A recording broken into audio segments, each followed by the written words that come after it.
Hi అండి, నేను మీ Shilpa Vinay. Welcome to Vinsy kitchen. ఈరోజైతే మనం బ్రేక్ఫాస్ట్లోకి ఒక మంచి హెల్దీ ప్రోటీన్ బౌల్ రెసిపీని చూద్దాము. బ్రేక్ఫాస్ట్గా చేసుకోవచ్చు, ఈవినింగ్ టైంలో స్నాక్స్గా కూడా చేసుకోవచ్చు. టేస్ట్ అయితే చాలా చాలా బాగుంటుందండి.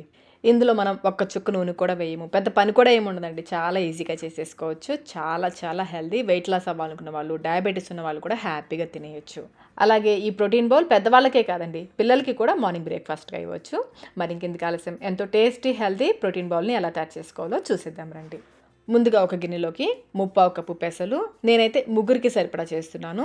ఇందులోనే 1/2 కప్పు పల్లీలు కూడా వేసుకోవాలి. పెసలు పల్లీలు రెండింటి కాంబినేషన్ చాలా బాగుంటుంది. మీరు పల్లీలు వద్దనుకుంటే మొత్తం పెసలతో కూడా చేసుకోవచ్చు. మధ్య మధ్యలో ఈ పల్లీలు తగులుతుంటే సలాడ్ టేస్ట్ చాలా బాగుంటుంది. అందుకని నేను 2 కలిపి చేస్తాను. వీటిని 1-2 సార్లు శుభ్రంగా కడిగేసి కనీసం 8 గంటల పాటైనా నానపెట్టుకోవాలి, లేదంటే రాత్రి అంతా నానపెట్టేసుకోవచ్చు. నేను నైటే నానపెట్టేశాను. మార్నింగ్ అంతా చూడండి చక్కగా నానిపోయాయి కదా. ఇప్పుడు వీటిని మళ్ళీ ఒకసారి కడిగేసుకొని నీళ్ళని వంపేసుకోవాలి. ఇప్పుడు వీటిని కుక్కర్లోకి వేసేసుకోవాలి. నీళ్ళన్నీ వంపేసి వేసుకోవాలి. ఇందులోనే రుచికి సరిపడినంత సాల్ట్, నేనైతే 1/2 టీ స్పూన్ సాల్ట్ వేస్తున్నాను. సాల్ట్ అయితే ముందే ఎక్కువ వేసుకోవద్దు, కావాలంటే తర్వాతైనా వేసుకోవచ్చు.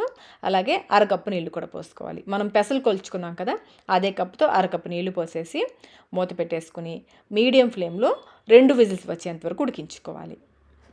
కుక్కర్లో ప్రెషర్ అంతా పోయాక మూత తీసుకోవాలి. పెసలు పల్లీలు 2 కూడా చక్కగా ఉడికిపోయాయి. ఇంకా నీళ్ళు కూడా ఏం మిగలవండి, మనం కరెక్ట్గా కొలిచిపోసాం కదా, కరెక్ట్గా సరిపోతాయి. ఒకవేళ మీకు కొంచెం ఏమైనా మిగిలాయి అనిపించినా ఉంచేసేయండి, వంపేయాల్సిన అవసరం లేదు. ఇప్పుడు వీటిని ఒక మిక్సింగ్ బౌల్లోకి వేసేసుకుని పల్చగా స్ప్రెడ్ చేసేసుకోండి, త్వరగా ఆరిపోతాయి. ఇవి ఆరిపోయిన తర్వాత ఇందులో మనకు కావాల్సిన వెజిటబుల్స్ వేసుకోవాలి. ముందైతే నేను 1/2 కప్పు ఉల్లిపాయ ముక్కలు, చిన్నగా తరిగిన ఉల్లిపాయ ముక్కలు, అలాగే ఒక పచ్చిమిర్చిని కూడా బాగా సన్నగా తరిగి వేసేసుకోవాలి. ఇంకా 1 కప్పు కీరా ముక్కలు, మీకు నచ్చిన వెజిటబుల్స్ వేసుకోవచ్చు అండి. ఇంకా 1 కప్పు బాగా సన్నగా తురిమిన క్యారెట్ కూడా వేస్తున్నాను. ఇంకా 1 టమాటో కూడా చిన్న ముక్కలుగా కట్ చేసి వేసుకోవాలి. ఇంకా కొత్తిమీర కూడా సన్నగా తరిగి వేసేసుకోండి. అంతా ఒకసారి బాగా కలిసేలా కలుపుకోవాలి. ఇంకా ఇందులో మీరు కావాలంటే 1/2 కప్పు పెరుగు కూడా, ఫ్రెష్ పెరుగు ఒక 1/2 కప్పు కూడా వేసుకోవచ్చు.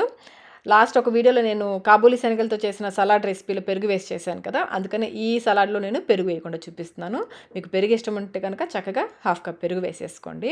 బాగా కలుపుకున్న తర్వాత 1/2 టీ స్పూన్ వేయించిన జీలకర్ర పొడి, 1/2 టీ స్పూన్ మిరియాల పొడి, మనం పచ్చిమిర్చి కూడా వేసాం కదా, మిరియాల పొడి చూసి వేసుకోండి. అలాగే నిమ్మరసం, నేనైతే సగం నిమ్మకాయ పిండుతున్నాను. ఇంకా మీరు కావాలంటే కొంచెం చాట్ మసాలా కూడా వేసుకోవచ్చు. ఆ ఫ్లేవర్ ఇష్టం ఉన్న వాళ్ళు చాట్ మసాలా కూడా వేసుకోవచ్చు. నిమ్మరసం పిండాక ఒకసారి మళ్ళీ బాగా కలిపేసుకుని సాల్ట్ ఒకసారి టేస్ట్ చెక్ చేసుకోండి. సాల్ట్ ఏమైనా తగ్గితే ఇప్పుడు వేసి కలుపుకోవచ్చు. అంతేనండి, ఎంతో టేస్టీ హెల్దీ ప్రోటీన్ బౌల్. దీనైతే సూపర్ సలాడ్ అనొచ్చండి, అంత హెల్దీ ఇదైతే. మా ఇంట్లో అయితే వారానికి 2 రోజులు ఇలాంటి సలాడ్ మార్నింగ్ బ్రేక్ఫాస్ట్లో ఉంటుంది. ఒకటేమో ఇలా పెసలతో చేస్తాను, ఒకటి కాబూలీ శనగలతో చేస్తాను. కాబూలీ శనగలతో చేసిన రెసిపీ ఆల్రెడీ మన ఛానల్లో ఉంది, లింక్ నేను డిస్క్రిప్షన్ బాక్స్లో ఉంచుతాను చూడండి. ఇలా తయారు చేసుకున్న సలాడ్ ఒక్క బౌల్ తిన్నారంటే రోజంతా కూడా ఎనర్జెటిక్గా ఉంటుంది. మరి ఇంత హెల్దీ ప్రోటీన్ బౌల్ రెసిపీని మీరు కూడా ఒకసారి ఇంట్లో తప్పకుండా ట్రై చేయండి. ట్రై చేసి మీకు టేస్ట్ ఎలా అనిపించిందో మాకు కమెంట్ రూపంలో తెలియచేయండి. వీడియో నచ్చినట్లయితే లైక్ చేయండి, మీ ఫ్రెండ్స్కి ఫ్యామిలీ మెంబర్స్కి షేర్ చేయండి. ఇలాంటి మరిన్ని రెసిపీస్ కోసం మన ఛానల్ని సబ్స్క్రైబ్ కూడా చేసుకోండి. Thank you.